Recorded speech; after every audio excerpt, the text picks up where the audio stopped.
The First Day of Unity by G.M. Blackjack. Who is Twilight Sparkle? An immortal alicorn fighting against the alien Nillin. Of course, Fish isn't concerned with her, and if he has anything to say about it, he never will be. Twilight Sparkle has other plans for Fish. Chapter 1. Who is Twilight Sparkle? At least Fish Fry's life wasn't that horrible. Sure, aliens had invaded his planet the very day he opened up his first restaurant. Granted, he'd been captured and forced to work as a slave for several years. Yeah, the beatings were pretty bad, and he had lost an ear in a blaster fire accident several years back.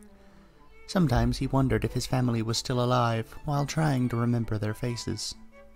But really, it wasn't that horrible. The Nillin loved equine cooking, and he was one of the best chefs out there. The moment any of them realized he had been a chef, he'd been taken out of the physical labor assignment and had been ordered to cook. So he cooked. At least he was enslaved doing something he enjoyed, and as a chef, beatings were less often and less frequent. Beatings were often less frequent, and a few times he didn't even have a direct boss. He just cooked. The things he created over the years would impress even those haughty culinary masters who had laughed at him back on Equus. Or that's what he told himself anyway. He really had no idea how good he was, since he never compared to other chefs. Nillin would come in, eat, usually give their compliments, and leave. Occasionally other races would come in, eat, and unless they were a pony, they would probably try to throw a fit. Maybe the authorities would get involved, maybe he would get a broken nose. Depended on the planet he was on, really. Currently, he was on board the... Well, Nillin didn't really give their ships names. It was Size 9 Holder 1238. The other captives called it the 4, for some reason Fish hadn't picked up on yet. The vast majority of the 4's cargo was slaves kept in the lower decks, pressed together like they were little more than boxes. Despite the cramped conditions, it wasn't exactly uncomfortable or cruel down there. The Nillin wanted healthy, active slaves, after all. They just didn't care if they were happy or not. Fish Fry was, luckily, not down in the lower decks. He was on a sort of middle-class area that had actual rooms for those like him, a food court, and a lounge. He was currently sitting in the lounge, looking out the window at the stars passing by. When he was young, he had thought the lines of stars would appear as solid streaks of white, but as it turned out, they split into the rainbow as the ship passed by. It was beautiful, reminded him of the colors of home. He realized he had finished his caffeine-infused fruity beverage.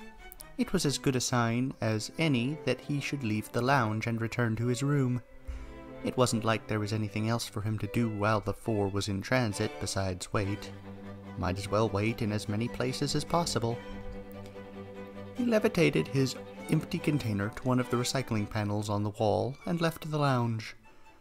The door slid open in 3 places, revealing a smooth hallway of greenish metal. No guards, but there wouldn't be. There was no access to the rest of the ship here. He took a step and... Wow, you're really orange! Fish looked down and to his side, more than a little surprised to see an Earth Pony filly standing next to him. She was so young that she didn't have her cutie mark yet. Both her coat and mane were pristine white, while her eyes were a soft purple shade. "My mother ate too many carrots," Fish responded, glad to be able to use that line again. It was true that his coat, mane, and eyes were all the same bright orange hue. There wasn't really any reason for it, but it was curious. "I'm Fish Fry. What's your name, little one?" "Unity," she said, beaming. "And what do you do?" Young slaves were treated with more respect than adults, since their developing minds needed places to grow properly. but they were still put to work as soon as they were able. "I'm a seeing eye pony," Unity grinned. "I have this little harness that I use to help blind Nillin from running into stuff. It's fun." "I think I'd lose my mind doing that," Fish thought, starting to walk down the hallway to his room. "So, what do you do?" "I'm a chef," Fish said. "They like pony food for some unfathomable reason." "That's amazing. Can I try some of your stuff?" "If your newest master wants to come eat when I open the new shop, I don't see why not." "I shall do my best to convince whoever they will be that you have the best food," Unity saluted. "That would be wonderful. If he could get a regular customer he could talk to, that might be nice." "So, have you heard the rumors?" "I have not talked to any of the others on board. I doubt I'd hear any rumors." "Ah, can't stand the Hippeth?" Fish considered this question. "The Hippeth have a very interesting culture." If interesting meant shouting everything at the top of your lungs, then yeah, they certainly have that. Fish rubbed his ear. "Ow." "Anyway, I can put up with them, so I get some juicy tidbits. Apparently, Twilight is still active." Fish stopped in his tracks. What? "Yeah, Twilight, you know, our immortal, only the Nillin captured her." "They capture her every few years," Unity said with a roll of her eyes. "Unity, listen to me," Fish said, grabbing Unity's face closely. "You need to never talk about Twilight to anybody, ever. If you say it to the wrong people, they won't like it, and they will hurt you, or take you to other people that will hurt you, and will make you betray all your friends. Do you understand?" "Oh, I understand. But you aren't one of those bad people," Unity grinned innocently. "I trust you." Fish sighed. "I won't hurt you. But if you trust other people this quickly, just be careful. I'm sure you think that Twilight is going to come and save us from this mess, but chances are we'll have to live without her even if she is free. Okay?" "Okay," Unity said, her smile not faltering. Fish nodded, unsure if she got it or not. "Let's just go to our rooms and try to find other things to talk about with the Hippeth, okay?" "They'll talk about anything. I don't even have to mention Twilight, and they'll go on and on. Unity! Oh, right, sorry. My lips are sealed." There was a loud clank behind the two of them. "Too late." Fish turned around, his legs trembling. What he saw was not his worst fear, but it was pretty high up there. A purple unicorn dressed in green armor, smacking her phase pistol into the wall methodically. She had a cruel smile on her face, and her eyes were fixed on Fish like a predator ready to pounce on an injured animal. She was a traitor. "Looks like I have to call you two into my office for interrogation," the unicorn said with a chuckle, twirling her gun in her magic. "Wasn't expecting to catch something this juicy walking through the lower decks, but looks like this is my lucky day." She holstered her gun and held up a hoof, gesturing for them to follow her. "Please try to run. I do enjoy myself a good chase scene." "Oh, are we playing tag?" Unity asked. "I can't—" Fish put a hoof in Unity's mouth. "We'll follow." "Great!" The unicorn started walking away, leading the two of them to her office. It wasn't long before they reached an elevator. She plugged in her security code and they began rising to the upper decks. "I'm going to die. She's going to take me to her office, question me, find out I know nothing, and then blow my brains out for being useless. Then she's going to blow Unity's brains out. Then she'll blow the brains out of all the Hippeth slaves on the ship. And who knows where they got their rumor. Could have made it up, for all I know." The purple unicorn led them down a short hallway of identical green material to the previous level they were on. She opened a door and herded Fish and Unity into a small dark room with a single table. On the wall was an award with the purple unicorn's face on it. Agent of the Month, Sprinkle. "Oh no," Fish thought. "She's high-ranking." "Please sit down," Sprinkle said, gesturing to a table. Fish did as asked, without thinking, taking the closest seat.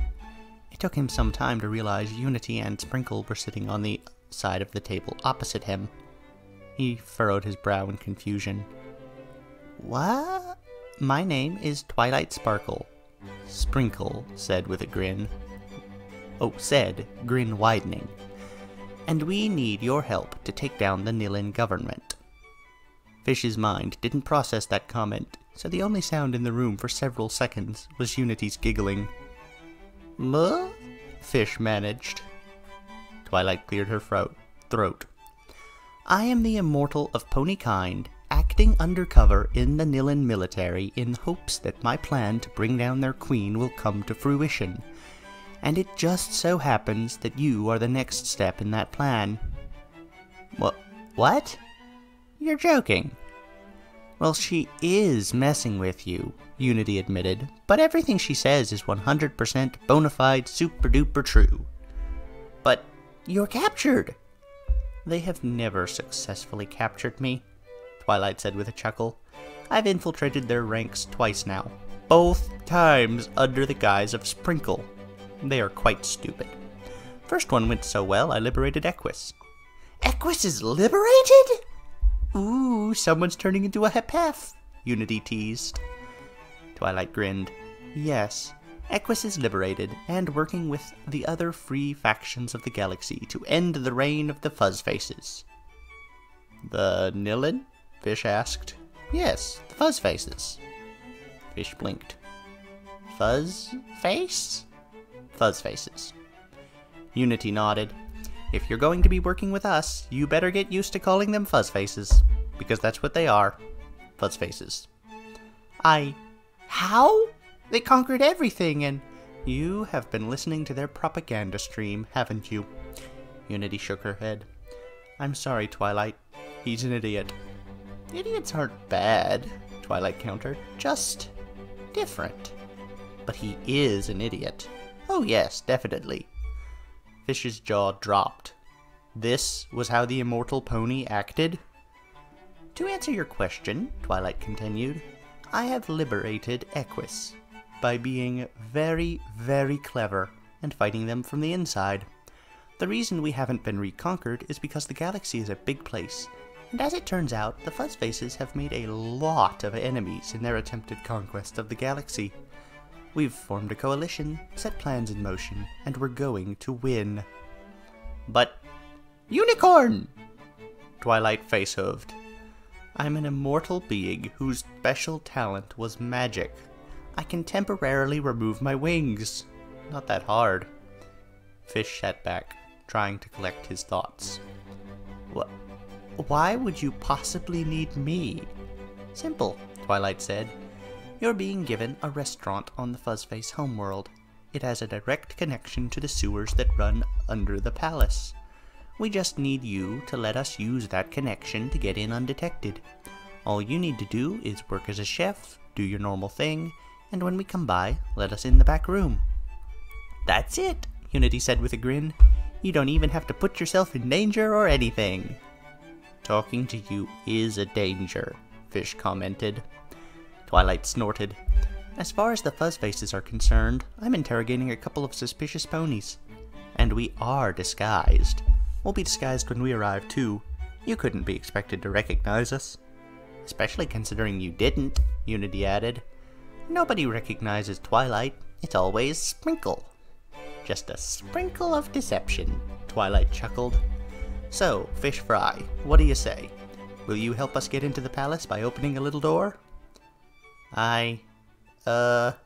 All of ponykind depends on us getting into that palace," Twilight said, blinking her eyes rapidly. "Could you take this small, tiny, insignificant risk for us, Fish?" You'll be heralded as a hero." Fine," Fish stammered. "You don't say no to Twilight Sparkle." "Good." Twilight clapped her hooves. "Now I'm going to let you go, but it has to look like I beat you up." "Oh, please, no." "Don't worry, I'll just give you some superficial scrapes, and a slight pain in your leg that'll make you limp." She flashed her horn, and suddenly Fish felt tired, out of breath, and one of his legs was ridiculously sore. Ow. Do me, Unity said, jumping up and down. Twilight rolled her eyes, giving Unity the same treatment. Oh, woe is me, I have been beaten! She fell onto her back and stuck her tongue out. Dead. Twilight chuckled. Now let's get you two back to your rooms. Fish, we should be by within a week. A week? Shh, we don't want them suspecting anything. She opened the door to the rest of the ship, ending the conversation right then and there. Twilight did as she promised, took Fish back to his room. He was left alone with his thoughts. What did I do to deserve this? He wasn't sure if he thought this was a gift or a curse. Size 9 Holder 1238 entered orbit around the Fuzzface homeworld. Its arrival was marked by a flash of light nobody on the surface of the world could see. The ship entered a trajectory far from the orbits of any other ships, ensuring it appeared as though it were alone in the dark sky. The planet itself was pretty standard, mostly blue with bits of green and white here and there, with occasional evidence of supercities. If you showed the image to anyone without a specific idea of what the Fuzzface homeworld looked like, they would have no way to tell it from any other standard life-bearing planets. It was just another blue marble in an expanse of black. There was no special fanfare as Fish left the ship. He was led by a Fuzzface, he couldn't believe he was already calling them that, directly to a transporter location and taken down to the surface of the world in question. He didn't even get to step out on the streets of the world. He was on the ship, and then he was in his soon-to-be restaurant. The Fuzzface who led him there couldn't be more disinterested with the whole ordeal. He, like his entire race, was a blue-green ball of fuzz with 3 eyes, 3 legs, and 1 arm, with a 6-fingered grasper sprouting out of the top of his head. And 1 arm with a 6-fingered grasper sprouting out of the top of his head. He had a mouth, but it was hidden behind the fur. Fish had never seen a mouth clearly because of this. They somehow managed to eat with their fur covering their mouths the entire time. This did not mean the fur did not blow around when they spoke. During his first few years on the job, Fish had struggled not to laugh at the motion. Since Fuzzfaces were about twice as tall as ponies, this hair blowing still got in Fish's face sometimes. You will cook here. You know how it works. Fish nodded, looking around. There were a total of 16 tables, all set up and ready for patrons the moment any walked in. There was a countertop in the back that led right to an open kitchen, where all the customers would be able to see him cook. He was worried at first that he would have to order ingredients, until he noticed a cylindrical device nestled next to the stove. A teleporter specifically designed to produce whatever ingredient might be needed. Curiously, everything in the kitchen was pony-sized. Will I be making a menu, or will it be provided? Cook whatever is asked for, so long as it is equine cuisine. The Fuzzface pointed with his hand at a clock. You have 1 local hour to prepare yourself, then you are to open. Your hours are provided on the clock. Don't mess it up like the last guy. Was he rude? Rude is not an offense here, the Fuzzface huffed, as if that fact were distasteful. She gave a dignitary food poisoning. Ah, do I have the authority to bar races I am not familiar with? You are covered by insurance. Those who are not Nillin or equine eat at their own risk. The Fuzzface retracted his arm into the fur atop his head. I leave you. Work well, and we shall never see each other again. A good arrangement for the both of us. He stepped out, trundling across a street. I never even got his name, and he's probably my boss. Fish took a moment to look out the windows at the street of the Fuzzface homeworld. He knew only full Fuzzface citizens were allowed out there, a dignity he was not fortunate enough to have, but he did see a few non-Fuzzfaces walking around. Most of them wore the green uniform of agents, indicating they served the Fuzzface military or government. He spotted a purple pony and thought it was Twilight for a moment, but then realized it was a stallion. The buildings and streets looked annoyingly standard. Sure, they were composed of synthetic green metal, and the roads held hovering cars, but there wasn't anything too fantastical out there.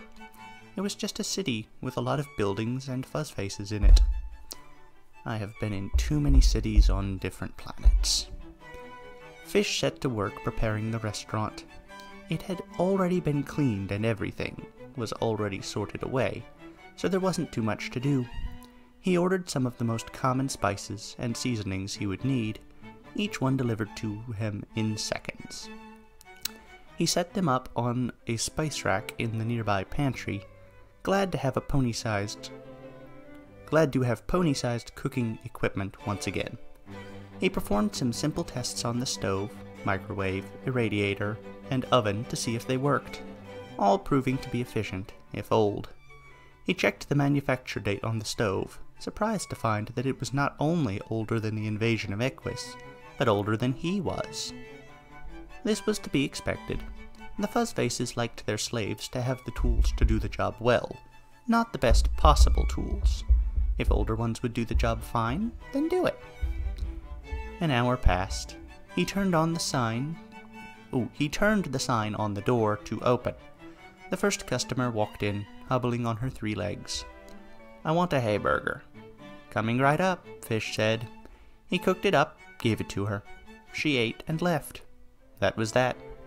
This went on for several hours, without any remarkable incident. Definitely no Twilight Sparkle. Maybe they've forgotten about me. Or the plan changed. 1 week later. Fish Fry woke up to see Twilight Sparkle and Unity standing over him with wide eyes. "Ah! Good, you're awake," Twilight said, with a smile that was far too innocent. "Now we can start." Unity rubbed her hooves together. "What? How? Why?" Twilight tapped her horn. "Teleportation. I can teach you sometime." "Why did you need my help if you can just teleport?" "Because they'll detect me if I teleport inside the palace. Duh." "Buh. What?" Fish Fry regained control of himself somewhat. He was sitting in his bed, affixed to the back room of the restaurant, right next to the immense fridge he had access to. "Right, I just need to open a door." "Well, that's all you need to do," Unity said, waving a hoof in the air. "What?" "They might know we're here," Twilight said, glaring out the windows at the night outside. "There's a chance they blow this place to the stars within the next half hour. So you can open the door and stay here hoping they didn't notice, or you can open the door and come with us." "The second option is probably safer," Unity admitted. "Come with you? Safer?" "I am an immortal alicorn who has mastered the craft of magic and pushed it beyond the boundaries of mortal minds," Twilight recited. "So yes, coming with me is safer." I think about it while you get us access to the sewers, okay?" Fish fumbled, stepping up to the walk-in fridge. He pressed his hoof to it, activating the security scanner on it. It accepted his DNA as the chef and allowed him in. He had already stored a few impressive desserts in here for special occasions, such as fluffing parties, and was thankful for the extra protection since more than a few Fuzzfaces had taken to messing with him and his ingredients while he was cooking. Nothing violent, but enough to get hair in the food at times. There was a drain in the bottom of the fridge, large enough for a pony to fit through. Twilight easily pried the drain off its hinges, revealing a direct pipe into the sewers. "Right, so here's your decision. You can follow us and be part of the greatest day in history of the galaxy, or you can stay here and maybe get blowed up. What'll it be?" "Choose the first option," Unity whispered. "You'll protect me?" Fish asked. "You will never leave my magic circle," Twilight assured him. "You will not perish unless I do, and I don't think I need to tell you why that's not going to happen." "Yeah." Fish took a breath. said his jaw, and jumped into the hole. He landed with a splat on something disgusting. He shivered. I was going to cast a barrier spell on you first to keep you clean, Twilight called down, but I appreciate your gung-ho attitude. Fish moaned. After what seemed like hours, Twilight held up a hoof. We're here. Here? Twilight pointed up to a drying grate above them. This leads to a lower bathroom in the palace. Remember the plan, Unity? Yup! Unity jumped on Twilight's neck. With a flash of Twilight's horn, her mane grew to completely shroud Unity from sight. What about me? Fish asked. You get to pretend to be the prisoner. Oh, you get to be the pretend prisoner. What? I have the armor and credentials of a higher agent. You do not. So you get to be the prisoner. She lit her horn and focused on the grate, popping it up with ease. Wait, if you had... You are just full of questions, you know that? I'd need to explain myself at the front gate. I don't have to now that I'm already inside. Fish gulped. Can't I just... stay here? This bathroom won't be empty forever, Twilight said, jumping through the grate. And even if none of the Fuzzfaces notice you, you do not want to be under the bathroom. Think about it. Fish shivered at the memory of his first encounter with the sewers. He jumped, latching a hoof on the edge of the floor, and then he fell into the sewers again. Luckily, the protection spell hadn't worn off yet, but it was still embarrassing. With a grunt, Twilight levitated him out of the hole and fixed the grate back in place. She pulled out her gun and pointed it at his head. Now, don't freak out, but the gun is loaded. Why draw attention to that? To make you look like a proper nervous prisoner? I don't need any help with that! You can never be too safe, Unity chirped. Unity, shush, Twilight said. You don't exist right now. Oh, right. Anyway, we need to pretend like we're heading to the dungeons now, Twilight said, smirking. Nobody will question us. At the last possible moment, we divert course to the internal engines. Internal engines? The Queen has this fancy schmancy escape mechanism, Twilight said, smile turning into a frown as she thought about it. It has got to be the most annoying thing about this whole operation. If we don't disable it, she just runs away. She furrowed her brow. I'll have to order the teleport jam to go up at the exact perfect moment. This plan has a large number of ways it can go wrong, doesn't it? Hundreds, but that's how all plans work, Twilight said dismissively. Now walk, prisoner. They left the bathroom, naturally ignoring the three-pronged things the Fuzzfaces considered toilets. They entered a hall of green metal that looked a lot like the hall on board the Four, except with actual guards walking through it. They turned to glance at Fish and Twilight, but they noticed the gun and Twilight's armor, and went back to their jobs without asking any questions. Not a single Fuzzface talked to them as they walked through the hallway. Not a single Fuzzface talked to them in the elevator, not even when they reached the deepest floor in the palace. Not a single Fuzzface talked to them as they approached the dungeons, their way helpfully marked by a series of "You are here" signs, with an arrow always pointing towards dungeons. In fact, the only discussion they had was one Twilight initiated herself. Hey, fancy meeting you here. The Fuzzface woman looked up from her data pad. Huh? It's me, Sprinkle. Remember, we served on the Ego Blaster together? Come on, with all the asteroids? You were with New at the time. Well, glad to see you're still moving up in the world. I've got a prisoner to deliver to the dungeons. Talk to you later. Bye, Sprinkle. A few seconds later, Twilight chuckled. I erase that Fuzzface's memory of me every third time I meet her. It's glorious. Twilight Sparkle is crazy. That's great. For a while, the arrow that said engineering pointed the same direction as dungeons, but eventually they came to a fork in the road. Left, dungeons. Right, engineering. Get ready to run, Twilight whispered. Less than a second later, she took off at a gallop, dragging Fish with her telekinesis faster than his legs could keep up. She blasted through the doors to engineering with her horn, melting a hole right through the green metal. "Hey guys, miss me?" she asked, setting off an explosion with her horn. The explosion didn't actually do any damage to anything, it just made all the Fuzzfaces in the room pass out, dropping to the floor with ease. "Twilight is the boss!" Unity cheered. "You still don't exist," Twilight chided, dragging Fish to a primary console. "Now, watch and learn." "You're going to hack it?" Fish asked. "Yup, but hacking is nothing like in the movies. It works like this."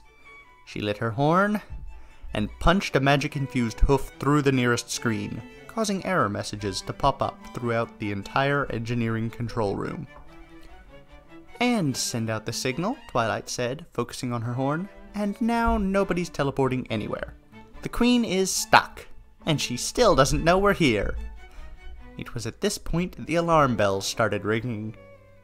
Slowly, Twilight craned her neck to glare at the Fuzzface standing in the doorway entrance, hand on the emergency alarm button.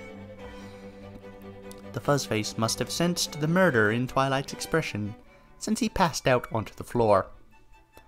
"Well, this is a problem," Twilight muttered. "You think?" Fish shouted. "The Queen will know we're coming, so sneak attack isn't going to work anymore. She'll have the strongest psychics defending her."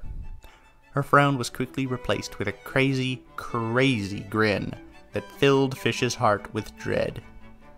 "Don't tell me. We're going to the dungeons." She dragged him back into the hall, running for the dungeons. This time, however, the Fuzzfaces were ready for her. Hands shot out of their heads, each wielding a phase pistol similar to Twilight's own. They fired in rapid succession, each gun producing a sickly green burst. Fish knew what happened when those hit ponies. Entire limbs vaporized to dust, the remaining wound cauterized by the attack. Twilight threw her phase pistol away. At first this alarmed Fish, but then he realized she didn't need it. She raised a lavender shield of magical energy that caught every green bolt with ease, dissipating the energy. In retaliation, she sent forward balls of swirling magic that moved in erratic patterns, impossible to predict, hard to dodge. Every magic attack that landed on the Fuzzfaces knocked them to the ground, either moaning or completely unconscious. It was pathetic, really, how the elite guard of the palace fell like dominoes to what appeared to be a simple unicorn. The entrance to the dungeons themselves was guarded by a Fuzzface without a weapon. Fish knew what this meant. He was one of the psychics. Like unicorns, he had access to the Vis field and could play with spells. The psychic Fuzzface pushed with his third eye, grabbing hold of Fish's mind. He could feel his life experiences laid out before the creature like a book. All his fears, his cares, his concerns. And suddenly his book was closed, and he couldn't breathe. There was a pulsating pink bubble around his head now, he realized, though his lack of oxygen was more concerning at the moment. "Ha ha!" Twilight laughed. "You won't be reading any minds today, good sir!" She shot a laser at the psychic. He raised a shield, but Twilight increased the intensity of her attack, and he buckled like tinfoil. "Did you forget to give Fish air?" Unity hissed. "You don't exist— Oh, whoops!" She popped the bubble off Fish's head. "Sorry there, Fish." Fish gasped for air, looking at Twilight with newfound fear. "What? I would have remembered." She deflected an attack from behind absent-mindedly. "Probably." She took out the last few guards and jumped into the dungeons. It was so dark in the dungeons, Fish couldn't see. Or maybe he had his eyes closed in fear. He really wasn't sure at this point. Lighting her horn, her voice took on a booming tone. "Prisoners of the Fuzzface Queen, I, Twilight Sparkle, am here to rescue you!" "Twilight Sparkle," a deep, dark voice called. "You're late." "I said I'd come get you eventually, Quasar," Twilight said, lighting her horn to illuminate the dungeons. As it turned out, the dungeons were little more than a bunch of high-tech cages stacked on top of each other haphazardly, each one filled with a creature of a different race. Fish could recognize a tall and elegant changeling, a pink and squirrely hippeth, a tall human with an impressive gray beard, and, of course, the dragon they were talking to. Quasar, the legendary dragon immortal, king of reptiles, pioneer of space travel. The Quasar. He was even more impressive and terrifying up close, for his very eyes whirled with magic akin to galaxies, and his scales sparkled with the light of the cosmos. He was also a few hundred times larger than Fish, but that really didn't seem to matter at this point. "You have better have some sort of plan, Sparkle," Quasar commented, as Twilight entered a code on the front of the cage. Even though her clearance hadn't been suspended yet, she'd need more than one access code to free him. So she just rammed her horn into the keypad and forced it open with magic. This would have raised the alarm, but it was already going, so she didn't really lose anything by doing this. "Care to release the rest of them?" Twilight asked the reptilian monster. Quasar flexed his wings, brushing many other cages over just by the typhoons of air he moved. "Gladly." "So here's the plan," Twilight said, smirking. "I'm going to try talking. If that doesn't work, we are smashing our way to the Queen." "Why talking first?" Neither side wants an immortal to die accidentally, and now there are several dozen in the line of fire. "Dangerous." "Do you know me to do things the safe way?" "Once you were a hermit determined to never let life bother you." Twilight winked at him. "Aren't we both glad I grew out of that silly little phase?" "Humph. Anyway, I think I need to change into something more comfortable." She tore her green agent's uniform off and closed her eyes. With a flash of light from her horn, she floated into the air. Her body stretched until she was thin, graceful, and twice the height of any sane pony. With a shimmering burst of sparks, two immense feathered wings popped out of her back, shining like the stars themselves. Her mane and tail extended considerably, becoming ribbons of nebula mixed with swirling ethereal galaxies. 4 silver shoes appeared on her hooves, and a sparkling crown thing materialized on her head, just above her absurdly sharp horn. She grinned, looking at Fish. "Like what you see?" Fish's jaw was hanging open. He couldn't shut it. "Now get ready. Here comes the fun part." She turned to the dungeon entrance, looking up just as a team of Fuzzface psychics came in. "Hello!" Twilight boomed, waving a hoof. "We would like to negotiate!" The lead Fuzzface saw Quasar and several other freed immortals glaring at them. Negotiate what?" "How we are going to do this. I see 2 options. Either you take us to see the Queen, or we fight our way through you to see the Queen. A course of action that might result in the death of a few immortals. And we don't want that, now do we?" "No," the Fuzzface growled. "Good. So take us to Queen N, why don't you? We have a lot to talk about." "I shall consult the Queen." The Fuzzface blinked as a psychic message entered his mind. "She says come right up." "Great!" "Wait, that worked?" Fish asked, gawking. "Oh, we're not out of the woods yet," Twilight chuckled. "I've still got to win. Hold on to your pants." "I'm not wearing pants." "I spent too much time on Earth," Twilight said with a face hoof. Queen N wasn't all that unusual for a Fuzzface, which surprised Fish. She was only slightly larger than the others of her kind, and had a more pronounced central eye. Her fur had a slight purple hue. That was it. Meanwhile, there were immortals like Twilight and Quasar who sparkled with the very stars of existence and looked like gods to the races they represented. Fish found this funny, and he wasn't sure why. Currently, Queen N sat on her throne, surrounded by a few dozen powerful Fuzzface psychics. The room was simple, green, and the throne was undecorated. When they had arrived, she had been looking at a holographic status update, but she dismissed that the moment she noticed them. All the immortals that had been sitting in her dungeon, a smorgasbord representing a wide variety of races she had enslaved. "What is your ploy, Twilight Sparkle?" Queen Anne asked, with a voice that was far too normal for an alien dictator. "Surely you do not mean to kill me." "That depends. Twilight, you are many things." Anne leaned in. "But you will not commit genocide. You have been going out of your way to incapacitate, rather than kill, those you have come across for years now." "Oh, I definitely won't. But if Quasar here gets any ideas, I don't think I can stop him." "The only thing keeping me from gutting you and dooming your entire race is Twilight's insistence that she has a plan," Quasar said.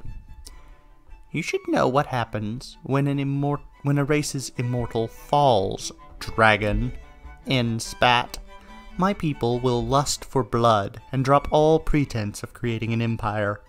They know they only have a generation or two left before they die out. They will devote the rest of their existence to exterminating the life that took mine.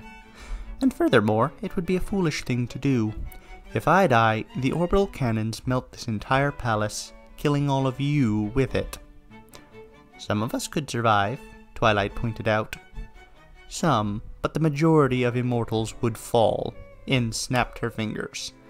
"And like that, galactic genocide, a plague the stars would not recover from." Fish was suddenly overcome with how much the next few minutes mattered for the fate of the galaxy. If an immortal died, their race would suffer a lack of connection and slowly wither away. If several died... "So please, tell me what your plan is," N demanded. "Is it to threaten me and hope I cooperate?" "That's an option?" Twilight asked. "I'd love to take that one, but I figured it was off the table." N nodded. "It is off the table. I will not accept a world where my people are not dominant, and neither will they. I have raised them too well, built them to be the conquerors they are." "Alright, if that's off the table, here's what's going to happen." Twilight strode forward, a confident smirk on her face. "I have no intention of killing you, N. You're right. In fact, you are going to win. You are going to use your amazing psychic powers to best all the immortals in this room, including me. And we'll all be put back in our cages by you, the illustrious leader of the Fuzzface Empire." N twitched at that nickname, but didn't comment on it. Or, well, that's what people are going to say happened. As far as most people are concerned, the conflict didn't end today. Twilight chuckled. "But it did. I will not end the war. But you will, because elsewhere the Resistance is destroying a massive military outpost, the loss of which will crush you. I do not care for losses such as that. Oh, but you will. You will be so broken you will be forced to consider negotiations. Saying lies will not make them true." "This is going nowhere, Twilight," Quasar growled. Twilight ignored him. "And you are going to do all of those things, because I'm going to wipe your mind clean with my magic and turn you into my puppet. I will use you to go to the negotiating table. I will use you to slowly end the war. I will use this Fuzzface Empire to change a galaxy torn apart by your war to a paradise for all creatures living in harmony, in unity." She stamped her hoof on the ground. "And then I will reveal that it was me all along, and all the good that will have been added to your name will mean nothing." "You think you can wipe my mind?" N asked. "I am the most powerful psychic in the galaxy. The Nillin outclass even the most magical of races when it comes to pure mental fortitude, even if you have a spell specifically designed to counter me." Hold on just a second. I'm honestly not sure if you heard that last bit of a problem with the keyboard, so I'll go back a step. "The Nillin outclass even the most magical of races when it comes to pure mental fortitude, Even if you have a spell specifically designed to counter me, I will take your mind with me. Which is why I brought a secret weapon along. Twilight levitated the tiny, adorable Unity out of her ethereal mane. This is Unity. Hi, Unity said, waving excitedly in N's direction. I'm a genetically engineered cyborg pony with a super-duper quantum matrix AI loaded into my neurons, blended with magic, psychic power, and a whole slew of other things designed to completely and utterly counteract your abilities. What? Everyone turned to Fish. What? You didn't really think Twilight would have a child assist her on such an important mission, did you? Unity asked. You are just a few weeks old, Twilight pointed out. But I'm smarter than everybody in this room combined. She turned to N and grinned. By the way, how does it feel to not have any powers? Fun, right? Eve looked like her central eye was ready to burst a blood vessel. How? I would have known about her. I would have sensed her. You have some traitors, you know, Twilight pointed out. A lot of her was spliced from them. Even if she wasn't actively blocking you, you'd just sense another one of your own psychics. She walked until she was right in N's face. Now you have a choice. You can force me to wipe your mind, or you can cooperate and end this war on your own terms. I'll give you enough respect for that, at least. Twilight, just wipe her mind already. We don't need to get caught up in your ethical politics. Shush, Twilight said, holding up a wing. N gets to decide. N made her decision rather quickly. She pulled a gun out of her head, intending to blow Twilight's brains out and possibly take most of the palace with it. Quasar moved with brutal efficiency, biting off N's hand before she could even aim the barrel at Twilight's head. Twilight wasted no time. With no psychic powers to defend herself, it was pathetically easy for N's mind to be erased to absolutely nothing. There was a flash of white, and N's eyes lost all sense of intelligence behind them. She leaned back in her throne, breathing but not blinking. Quasar took this moment to eat all her psychic guards in one gulp. Quasar! Twilight shouted, more annoyed than angry. You get to enact your plan, but I ensure no secrets get out. But what's done is done, Twilight sighed.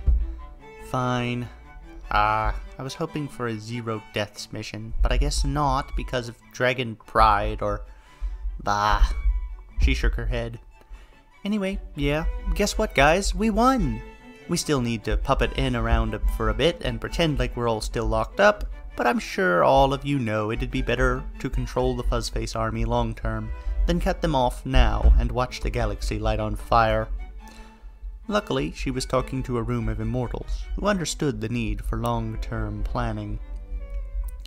And don't worry, we basically have the entire royal palace to ourselves now. We have every luxury we could ever want. And an amazing chef, she pointed at Fish. How would you like a royal kitchen to yourself? Suddenly, all Fish's fears and worries drained away. A royal kitchen? Yup. Head chef of the secret shadow government we're starting today. Why not? Without you, we wouldn't be here today. Seriously? Quasar said, unbelieving. Yup, Unity said, clapping. Got us in through the sewers and everything. Fish ran to Twilight and bowed at her hooves.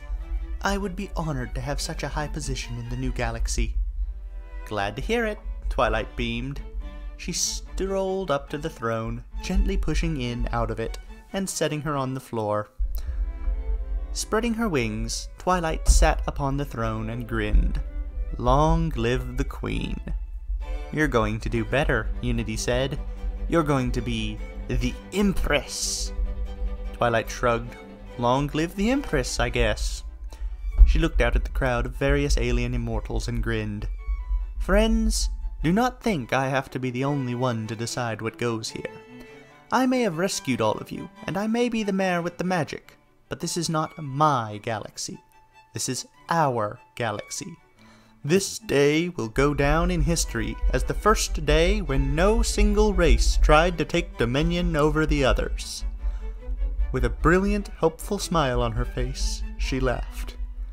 This is the first day of Unity. Author's note. This is not the end. There are more questions to answer. Who is Applejack? Who is Pinkie Pie? Who is Fluttershy? Who is Twilight Sparkle? Who is Rarity? Thank you for coming. This is a short story connected with, as sort of a prequel to, the longer story Amber Ashes, which I shall also be reading. It may or may not be on this playlist. I'm going to be putting this on both the short stories and the Amber Ashes playlists because of how it works, either alone or together. Thank you for listening. I hope you'll stick around. I'm pretty sure she didn't really need Fish. She could have just teleported down to the sewers. I think the entire reason Fish was around because Twilight wanted somebody just to be there. She found him amusing. She really is a little crazy. Maybe a lot crazy. I think she's too used to being the most powerful person involved. That can be a problem in a situation where you're suddenly not having the overwhelming advantage. Well, that's all I have for this. Thank you for listening again. Goodbye, everyone.